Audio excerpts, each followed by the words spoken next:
अगर आपका weight control नहीं हो रहा या आपको डाइजेस्टिव का प्रॉब्लम है तो बहुत से डॉक्टर एक सिंपल रेसिपी जो है वो नहीं बताते।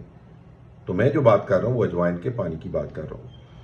तो अजवाइन जो है इसमें बेसिकली थाइमोल होती है, जिसकी वजह से आपके डाइजेस्टिव एंजाइम जो होते हैं मैदे में खाना हजम करने के लिए वो ज़्यादा निकलते हैं, जिसकी वजह से आपको गैस वगैरह या मैदे की फुलनेस का एहसास नहीं होता और हैवी मील भी डाइजेस्ट हो जाते हैं।